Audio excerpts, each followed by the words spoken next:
날마다 쓰는 나의 신앙일기 TV 데일리 큐티 나무의 향기입니다. 오늘은 3월 24일 금요일입니다. 오늘 함께 묵상할 성경 본문은 창세기 7장 13절에서 24절입니다.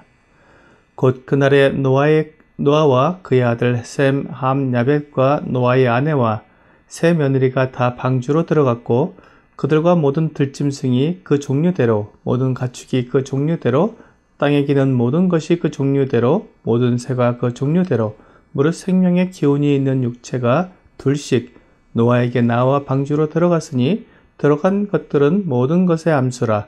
하나님이 그에게 명하신 대로 들어가매 여호와께서 그를 들여보내고 문을 닫으시니라. 홍수가 땅에 40일 동안 계속된지라 물이 많아져 방주가 땅에서 떠올랐고 물이 더 많아져 땅에 넘침에 방주가 물 위에 떠다녔으며 물이 땅에 더욱 넘침에 천하의 높은 산이 다 잠겼더니 물이 불어서 15규빗이나 오르니 산들이 잠긴지라. 땅 위에 움직이는 생물이 다 죽었으니 곧 새와 가축과 들짐승과 땅에 기는 모든 것과 모든 사람이라. 육지에 있어 그 코에 생명의 기운이 숨이 있는 것은 다 죽었더라. 지면의 모든 생물을 쓸어버리시니 곧 사람과 가축과 기는 것과 공중의 새까지라. 이들은 땅에서 쓸어버림을 당하였으되 오직 노아와 그와 함께 방주에 있던 자들만 남았더라. 물이 150일을 땅에 넘쳤더라.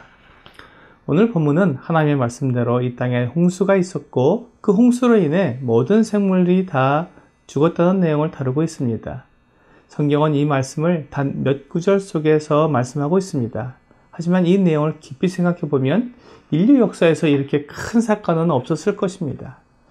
전 세계가 물에 잠겨서 모든 생물이 다 죽은 것은 너무나 끔찍하고 상상을 초월한 사건입니다. 우리는 자칫 노아의 홍수 때 방주에 탄 노아의 가족만 생각하지만 오히려 노아의 방주에 타지 못한 전 인류와 모든 동물들이 다 죽은 것을 생각해 보는 것이 이 사건에 나타난 하나님의 마음을 알 수 있는 방법이 될 것입니다. 하나님은 사람을 지으실 때 하나님의 형상을 따라 지으셨고 그들로 생육하고 번성하게 하셨습니다. 땅과 모든 것들을 다스리게 하셨습니다. 하나님의 대리자로서 권위와 능력을 주신 것입니다. 하지만 그들은 모두 다 물로 심판하셔야 했습니다. 그 이유는 오직 한 가지로서 그들의 죄악 때문이었습니다. 하나님을 거절하고 하나님 없이 만족을 누리도록 쾌락과 문화를 이루어 하나님으로부터 멀어진 사람들, 온 세상을 죄로 가득하게 만들었습니다. 하나님께서 아름답게 지으시고 선물로 주신 이 세상을 죄로 더럽히고 포악이 가득하게 되었습니다. 그들을 그대로 두면 결코 회복할 수 없는 상태가 될 것을 아셨기 때문에 그들을 물로 심판하신 것입니다. 오늘날 이 세상의 모습을 보면 노아의 때와 비슷합니다. 물론 사람이 살고 있는 시대는 언제나 죄가 그치지 않고 악이 넘친 것은 사실입니다. 그러므로 사람들은 언제나 말세를 말해왔습니다. 그리고 지금도 사람들은 말세를 말하고 있습니다. 그렇습니다. 하나님께서 노아에게 방주를 준비하라고 말씀하신 순간부터 노아가 방주를 완성하기만 하면 언제든지 홍수가 나서 멸망하게 될 수 있었던 것처럼 지금도 하나님께서 언제든지 주님의 재림을 이루실 수 있으며 그렇게 되면 하나님께서 준비해 주신 구원자 예수 그리스도를 믿고 구원받은 사람들 외에는 모두 다 형벌을 받게 될 것입니다. 누가복음 17장 26절과 27절은 노아의 때에 된 것과 같이 인자의 때도 그러하리라. 노아가 방주에 들어가던 날까지 사람들이 먹고 마시고 장가들고 시집가더니 홍수가 나서 그들을 다 멸망시켰으며 라고 말씀하고 있습니다. 사람들은 자기들의 머리 위에 심판이 임했는데도 그것을 알지 못하고 그저 먹고 마시고 장가들고 시집가는 일에만 열중했던 것입니다.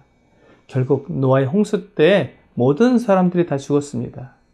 하나님께서 말씀하신 대로 40일 동안 밤낮으로 비가 와서 물이 온 땅에 가득하게 되었고 점점 차올라서 세상의 가장 높은 산을 덮었으며 물이 더 불어서 15규빗을 올랐습니다. 가장 높은 산을 약 7m 정도까지 덮은 것입니다. 그리고 그 물은 150일 동안 가득 차 있었습니다. 세상에 어떤 거인도 어떤 용맹한 자도 이렇게 오랫동안 이 높이의 물속에서는 살아남을 수가 없었습니다. 방주에서 살아남은 8사람 외에 모든 사람이 다 죽었습니다. 그들이 아무리 하나님을 부인하고 홍수를 믿지 않아도 하나님이 말씀대로 비가 오고 깊은 샘들이 터져서 홍수가 나서 모두가 다 죽게 되었습니다. 지금도 많은 사람들이 하나님의 말씀을 비웃고 하나님이 없다고 말하며 하나님의 심판에 대해 믿지 않지만 하나님이 하신 말씀은 결코 헛되이 사라지는 것이 없습니다. 마태복음 5장 18절은 진실로 너에게 이르노니 천지가 없어지기 전에는 율법의 1.1획도 결코 없어지지 아니하고 다 이루리라고 말씀하고 있습니다. 오늘의 적용 질문을 보겠습니다. 나는 하나님께서 말씀하신 것은 모두 다 그대로 이루어진다는 것을 믿고 있습니까? 성경을 읽는 많은 사람들이 하나님의 말씀을 자기 이성에 따라 마음대로 재단하는 것을 보게 됩니다. 성경에 있는 여러 기적들과 예언들이 그대로 다 이루어진다는 것은 이성적으로 생각했을 때 불가능하기 때문에 그것을 성경 그대로 믿지 못하고 그 기적들과 예언에 새로운 의미를 부여해서 해석하는 것입니다. 노아의 홍수가 성경에서는 전 세계적인 홍수라고 분명히 말씀하고 있지만 사람들은 아무리 생각해도 어떻게 전 세계적인 홍수가 있을 수 있느냐고 말합니다. 그리고 그것은 중동 지역의 지역적인 홍수를 가리키는 것이라고 주장합니다. 이렇게 하면 성경을 이해하고 인정하기 쉽습니다. 오늘날에도 전 세계의 모든 곳에서 홍수와 기상이변이 일어나고 있기 때문입니다. 노아의 홍수를 그 정도 수준의 것을 이해한다면 얼마든지 그것을 인정하고 받아들일 수 있다는 것입니다. 하지만 성경은 그렇게 말씀하고 있지 않습니다. 성경은 천하의 가장 높은 산보다 7m나 높이 물이 올랐다고 말씀하고 있습니다. 이것은 전 세계가 물에 잠겼다는 말이며 또한 지역적인 홍수라면 방주에 동물들을 태울 이유가 없습니다. 하지만 성경은 방주의 크기가 길이 약 150m, 넓이 20m라고 말하고 있습니다. 이렇게 큰 방주를 만들어서 1년이 넘도록 그곳에서 동물들과 함께 지낸다는 것은 지역적인 홍수에서는 오히려 있을 수 없는 일입니다. 이렇게 하나님의 말씀을 내가 이해할 수 있는 수준으로 바꾸어 읽는 것은 성경을 온통 모순 덩어리로 만들어 버리는 것입니다. 그것은 성경을 믿지 않는다는 말이며 하나님에 대한 믿음도 없다는 말이 됩니다.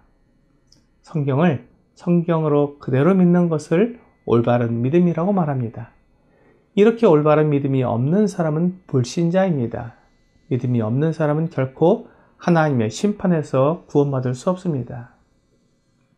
하나님의 말씀을 내 이성에 맞게 바꾸어 읽지 않고 오직 성경 그대로 읽고 믿음으로 하나님의 구원의 은혜를 입게 되기를 주 예수님의 이름으로 기도합니다.